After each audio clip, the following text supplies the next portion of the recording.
Hi, this is Paul Neale at Penn Productions. I'm going to do a tutorial here on blended box mapping. This discussion came up talking with Neale Blevins, and he was discussing it. It suddenly reminded me that this is something we used to do all the time in the good old days before we had all kinds of new fancy things like unwrapping. We had to use planar mapping and be able to figure out how to get rid of our seams. And this is something we used to do all the time. So we're also going to discuss sort of material compositing and layering up a nice shader to get it to work using and being able to build a tree off of it. I'm not going to concentrate so much on necessarily the shader itself, but how to build a tree and how to layer up in Max and start with nothing. So what I have is a simple model. This model was quickly just whipped up in Mudbox and just a quick retopo in Mudbox, and it's been just exported over here to Max. So what we need to do is we need to texture this to make it look like it is going to be stones. Now there are no texture coordinates currently on it. If I open up our material editor, I'm going to have got 3 maps that I'm going to be using for the majority of this.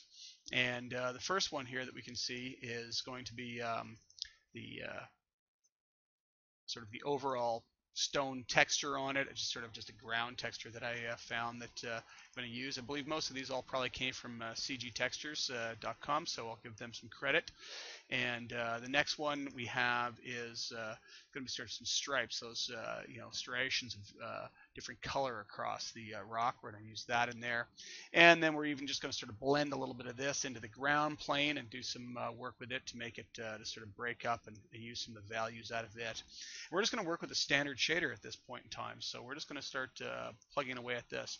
Now the standard shader I'm going to apply to the model so that we've got just a straight up gray model at this point. And we're going to start plugging some maps in. So of course, if I plug in my first map into diffuse and hit render, I'm probably going to get an error because I have no texture coordinates on here. So let's go ahead and add some texture coordinates. Now I'm not going to do an unwrap. We're going to do blended box mapping. And let's just take a look at box mapping first off. And we're going to use the UVW map modifier. And I want to place it on. And we have a choice of multiple ones. I'm going to say box. And then I'm going to hit render on this. This gets us mapping from all directions. And you can take a look at it. It doesn't, look that bad. It kind of works, or at least it looks like it kind of works until we start looking a little bit closer. Let me go back to my shader, and I'm going to just turn it on in the viewport. And what you notice is we've got massive seams everywhere. So what happens with a box mapping is it's taking the top and putting a planar map on, the bottom putting a planar map up, sides putting a planar map right in, and whatever faces are most closely pointed to that side of the box is what gets the texture coordinates from it. So unfortunately we get these really, really ugly seams. Now we could go to something like a spherical and try a spherical and start messing around with the the overall sphere shape of it and start trying to figure out if we can get a better look there. But you'll notice there's all kinds of stretching happening. There's also things like shrink wrap. When we first got this, we thought, hey, this is great. And really all shrink wrap is a spherical mapping with a planar top on it. So we can play with all these all we like. We're not going to get very close. So we're going to stick with planar mapping actually and just go with it. I'm just going to hit the fit button here really quick. Now what we're going to do is we're going to set this up though. We're going to set it up on all 3 axes. We're going to actually need 3 of these. I'm going to go ahead and just rename this. I'm going to call it X. So this is going to be our X direction. So I'm going to go down to alignment and hit X. And we're going to put it on the model. Now you notice it's kind of flipped sideways here. This is the top of the map, and this is just going to get confusing. So let's stand it up straight so that we know that it's straight up here. So I'm going to go to rotate with angle snap on and just let's turn my snap off, and there it is, it's back on. So I'm going to straighten that up, and then I'm going to hit the fit button so it fits on there. And you can see that now with the planar, what we've got is the map just getting pushed all the way through the model, and that doesn't look too good either, really, because it's obviously stretching all down the sides. I'm going to copy the mapping here and just say copy, and I'm going to go down to the bottom and just say paste, and I'm going to paste it underneath, and we're going to rename this one. We're going to call it Y. Now, one of the tricks with this is to use our mapping channels. If I go and choose Y and select Y and fit, it's been flipped over as well. So you know what I'm going to do is I'm actually going to re-add it. UW. I want to add a new one. So it's not flipped over. There we go. And so it's the angle I expect going on the side, and I'm going to say fit as well. So the problem is what's just happened is that one mapping is going to override the other. So we've got the Y mapping here, and you can see it with the direction that the texture is being placed on. Put on the X mapping, goes the other direction, and let's just call this Y then, and I'm going to go ahead and copy that and just paste it, and we're going to call this Z. And what we're going to do is we're going to set this one to 1, mapping channel 1, this one to mapping channel 2, and this one to mapping channel 3. So we actually have sort of 3 layers of texture unwrapping on the model.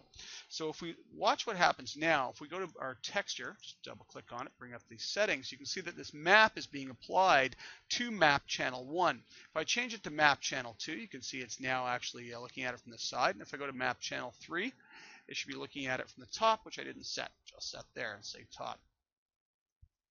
So essentially the map is going to be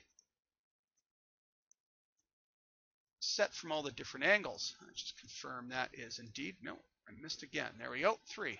1, 2, and 3. Just make sure we're confirmed on that. So now when I skip through these, you can see we get totally different results of the texture map in different angles. So really what we're going to have to do is we're going to have to do a little bit of work to make this start to look good. So I'm just going to move these ones out of the way. We'll get to these ones later. And now I'm going to close this down, just make it a little bit extra room. I'm going to make 3 copies of these. And with these 3 copies, I'm going to set their mapping channels to the correct one. So first one is going to be 1, that's going to be X. Second one is going to be 2, that's going to be Y. Third one is going to be Z, and we're going to start mixing these together. So the trick with this is to be able to start using a composite map. So I'm going to go to maps, and we're just going to grab a composite map. I'm going to hold down control and drag it onto the line and say connect into layer 1. So with a composite map now, we can composite multiple ones together. Hit the plus sign and get our 3 different layers. It's unfortunate it's backwards. In the node here, it's actually building down on, in the actual properties, it's building up as you'd expect to see in Photoshop. So now what I'm going to do is I'm going to connect all 3 of these. So there's all 3 connected. Now each one of these is using a different mapping coordinate system. And what's going to happen is just like in Photoshop, this image is just going to sit on top of the other images and take precedence over it and going to wipe out the others. So it looks like we're actually, what we're seeing is one here, but the viewport won't always display us exactly what we expect to see. So if you notice, the mapping's coming from the top, and that's our Z mapping at this point, being pressed down on the top. So that's the one that's on the top here. That's our top layer, Z. So we need to find a way of blending these together, and using actually a little bit more information that we can get just from a texture map. So what we want to do is we want to be able to look at, for instance, the X and say, I only want to have X mapped onto this, and then blending off the edges, and not just hard at the edges like the box mapping was. I want it to blend off at the edges where the polygons round away from us and start going away from camera. So we can use something called a Falloff Map. And I don't need to do anything with the base one, because we just need to filter out the top 2. Just like in Photoshop, if I put a layer mask on the top one, it would show through to the next. Layer mask on the next, it would show through to the bottom. So let's go and take the layer mask, and I'm going to go back into standard. In this case, we're going to find a fall off. And as we work on this, since it's not going to give us probably the full, it may give us, probably won't give us the full display. I'm going to turn this off so it just speeds things up. I'm going to turn off the display of the textures in the viewport for now and just hit render. And so we're going to use a fall-off map. So what the fall-off map basically says is that the map, these 2 colors, will be mapped based on the face angle to something. And in this case right now, it's doing the direction of the camera. What we want is the actual X, Y, and Z axes of the object itself. So we're going to be able to say, let's make this actually the Y, because this maps the Y. Let's make this actually map to the object in the local Y axis. Then what we need to do is actually flip it over, because this is the opposite way around. So I'm just going to say flip. And when we render this, the top one's still going to be taking precedence, so it's not going to do anything. So I'm going to do the same thing here. I'm going to grab mask out, and that is, again, going to be a fall off. And that fall off, in this case, is actually going to be the local Z, and we're going to flip it over. And now when we render, what you're going to find is that we've got this nice blended texture across the entire object. In fact, there are no seams whatsoever on it. So I'll just do a render and let it finish. There are no seams. What it's doing is it's blending one map into the other based on the fall off of the polygons for the three different directions. So we get this texture that looks really quite good on it. It starts looking, really quite nice overall with it. So now what we can do is we can use our mapping here and start working in a few others. So what I'm going to do is use my composite map and just give myself another layer and take these layers and just push them up out of the way for the moment. And now let's go and use another mapping, and why don't we just add another map channel on here. So I'm going to add another UVW map modifier. And this one, we'll just map it on from the Y. How's that? And I'll say fit. And this is going to be map channel 4, just for sake of argument. So we don't, so we can tilt it and whatnot. So what we're going to do here is I'm going to use our texture here and place it in and make it on map channel 4. So this will probably sit over top of the entire model now, and it's now all become this, and of course it's just getting pushed through the model. And what we're going to do is we're going to blend this in on a stripe. So I'm going to use the mask layer here, and actually this is the map channel. I said map channel 4. I'm just going to actually right now I'm going to leave this down to X, because this goes into the side to show you where we're going here. Now I'm going to go and grab gradient ramp, and that gradient ramp is what I'm going to blend with. Let's just show this in the viewport for a second, and I'm going to say show material in viewport, and it is being using the map channel X as well at the moment. I'm going to tell it to use map channel 4 so that I can mix around. Now if we look at the way the gradient's going, black is over on this side. Let's just rotate this 90 degrees. And so we have black on top. Get rid of the middle bar, and I'm just going to pull out more black so that we just get some on the bottom, let's say, or I could pull it up and so that we get a bit more.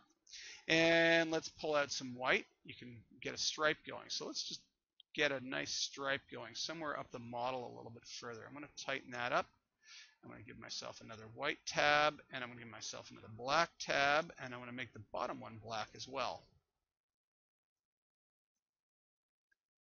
So now with this stripe going around here, we'll actually be able to see when we render that we're getting a stripe across the model a bit. Now that's going to be stretching a lot, is really what it comes down to, is because we're only mapping it from the one axis again. We're only mapping it in from the X. And so it's going to be stretching one way, and the other way it's not going to be very good. So what we need to do is get it to go in both. Now, we can do this another way. So we blended together these existing maps using composite. We're just going to blend two, X and Y together, to get the sides kind of mapped in. And so what I'm going to do is just use a mix map.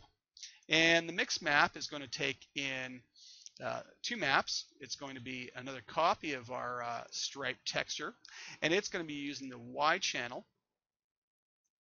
And then we're going to mix together those two, and those two are going to be mixed together again with another fall off. So I can just go and grab another fall off, and again we're going to mix this in based on the Y. So we'll just grab this one. Probably don't need to do that. I can probably just use it, come right out of it. There we go. Pipe that in there, and we're going to mix those two together. And we should be able to get a stripe going around the model now that has this new texture on it. You can see it's stretching a bit because it's hitting the top here. So we're just going to adjust the gradient so it doesn't quite get to there. I'm going to do, we haven't even got it, got only the one stuck in here. Sorry, we need to put this one in and take care of it. So it probably was still stretching. And yeah, that's looking better. It's being put on both sides. And now in our gradient ramp, let's actually make another little white slice here. And let's make another stripe going across the model. Maybe something like that. And I'm going to turn up a little bit of noise in it. So I'm just going to crank up a bit of noise so it'll start waving around. And the size is going to go up just to give us a sort of a wobbly line, just to break it up a little bit and just make it a little more, sort of spread around. It's looking pretty good. Let's just do a render on that now. So we can see that we've got some sort of stripes going across, like sandstone stripes or something, a layer of sediment in the rock or whatever that's changed the look of it a bit. That's starting to look pretty neat, so it's getting that mixed in there. Just to show it, let's get some bump going on. I'm going to pump this just straight into the bump channel, and we'll just take the bump channel up to 100, for instance, for now, and we'll render that back out again. And we can see it's starting to get nice bumps. Now, we also would like to get darkened corners and do things of that nature, and make it, make certain areas different colors or whatnot. Maybe make the ground a different, slightly different color as well. So let's pump this into the ground. So it's going to close that up. I'm also going to want to scale these. Let's do that first. The size of these as they're getting put on, I'd like it actually to be bigger on the model. Now what I can do is go into each of the tilings and change those. They're currently set at 0.3, but I want to be able to play with those. So here's a nice neat little trick. I'm going to right click and say additional parameters, coordinates, show the U tiling, and I'm going to say show the V tiling. We'll do the same here, or I could just copy it over and change the map channel again, probably be faster. U tiling, V tiling.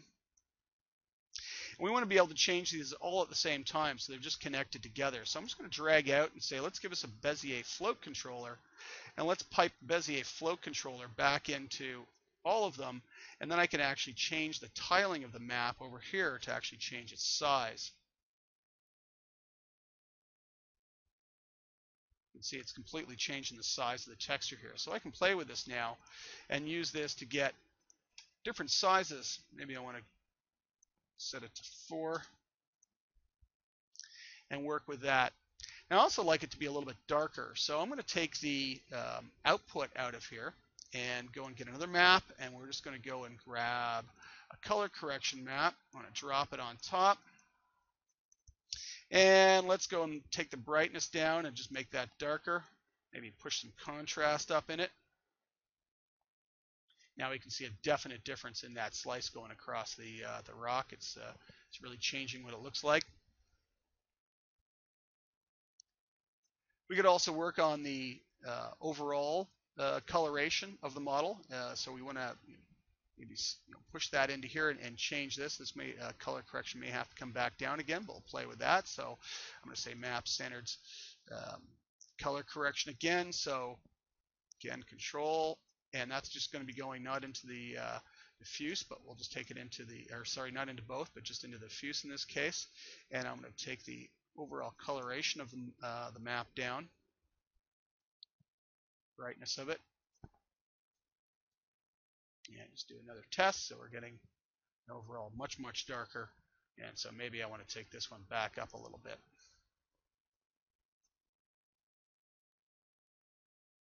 And play around with it, just try and get what I'm looking for. Could be a lighter solution than the rest of the rock. Maybe that looks kind of good too, so you get these lighter sort of sediment levels that are in there. Okay, so that's starting to look nice. Let's try and darken the corners a bit and work with that. So, and add in some ground. So maybe the ground first. Let's add another layer into our composite. I'm going to add in this ground sort of stone texture. I want to map it in on the map channel 3, so straight down from the top. And of course, if I put that on now, the whole thing's going to be stretched from top down with this new ground texture on it. I just wanted to round the ground at the bottom and nowhere else. So I'm just close that up. In the masking channel again, I'm going to go and grab a gradient ramp. And we'll just put it on the Y, or the, I guess the X is fine, doesn't really matter. And that's going to be this channel here. And I'm just going to show it just so we see what happens. And of course it needs to be rotated 90 in the W again. And let's go in and filter out from the top. Again, a little bit of noise just to break it up as it starts to blend in. Noise should just be maybe larger. Feather it up into it.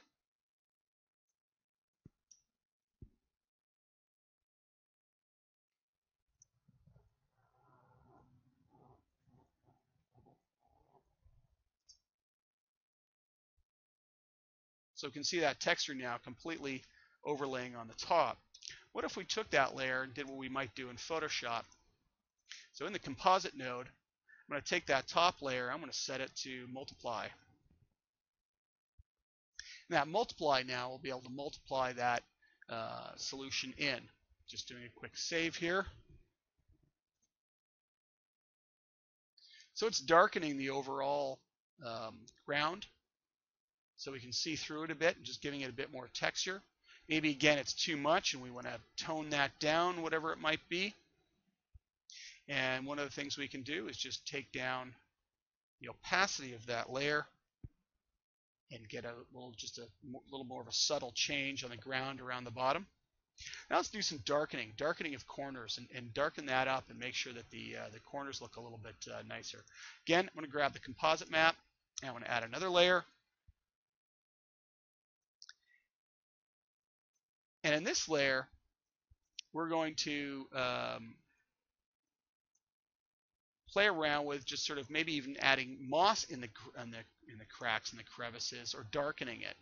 So let's do this. Let's just start off with some moss. I'm going to go with a color correction, and this color correction is going to be just a greeny lime green color right now, so we can really see it.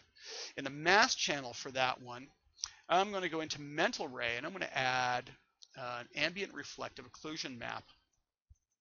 And this ambient reflective occlusion map needs to be turned up. We're going to give it a whole bunch of max distance. I'm going to crank up the size, maybe to 10 or 20. I'm going to crank up the samples a whole lot to soften it up a whole bunch. And what you'll get is you'll get everything but the crevices doing what you expect at this point. So I'm just going to stop. I'm going to crank up the spread some more. And what we're going to do is we're going to invert that. And the easiest way to invert it is just drag the two colors and flip the two colors over. So now you can see that we can actually have this disgusting lime green color mapped into the crevices around the edges of everything. So of course now we could go maybe pick a better lime green color, or not a lime green color for that fact. Or we could maybe use noise and break it up with noise. So let's actually just do it with noise in this case. So I'm going to grab that out, and I'm going to call it some noise. And let's make the noise a dark green and limey sort of dark green. Let's give it some, this is 3D noise, of course. Let's make it fractal. So let's have that layer up in the corners. And again, it might be too much because we're just completely overlaying it on top of it. So let's take our composite map, and I'm just going to pull that down maybe about halfway or so, and just give myself some green in around those corners. We could also wear down the outer edges of the rock as well, and make the rock on the edges kind of feel a bit different, and the top edges using the ambient occlusion map, because we can invert that and get the other side of it. We can get the top points out of it. So far we've got this crazy map that's all sort of building off here, and it's a big shader tree. We haven't plugged it into a spec maybe, and see if we can get a bit of spec level going. And I'm going to guess it's going to get really, really shiny. So let's just grab color correction again, hold down Control, pipe it in. And we're going to take the brightness way down. Let's take a look what this map looks like. I'm going to tell it to just be monochrome, because that's all I need. And so I'm going to bring the brightness way down here. And maybe a little bit of contrast. And just try and pull up little spots in there. Of course, we could, create a whole new map on there and plug that in as well. Probably still a little too much. We'll take the brightness down a little bit more. Just hit the high points.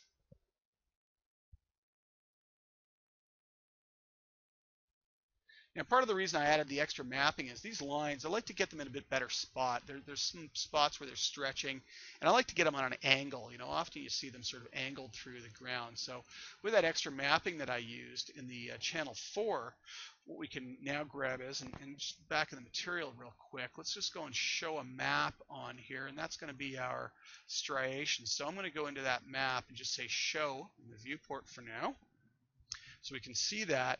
And now, with that, I can go and put it wherever I want, so I can just get a little bit better situation, maybe so it's not on here.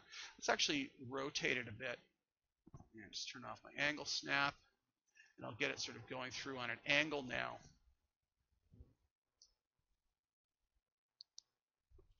And let's just go to the camera view, have a look what that looks like. So it's going to come through on a bit more of an angle and give us a nice line going through it. So the beauty of this is we haven't really had to unwrap the model, and we're just building our shader, starting to build all the textures for our shader, and just by layering up, nodes in Max, trying to come up with a better solution for the mapping without having to unwrap it.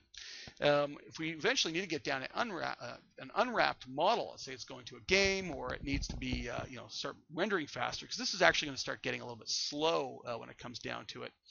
Or we want to start painting on this now, more specific things in Photoshop, we can actually render this out the UVs. Once we have UVs for it, unwrapped UVs, we can render all of this out into a UV set that's actually been unwrapped. So we'll do that in the next step.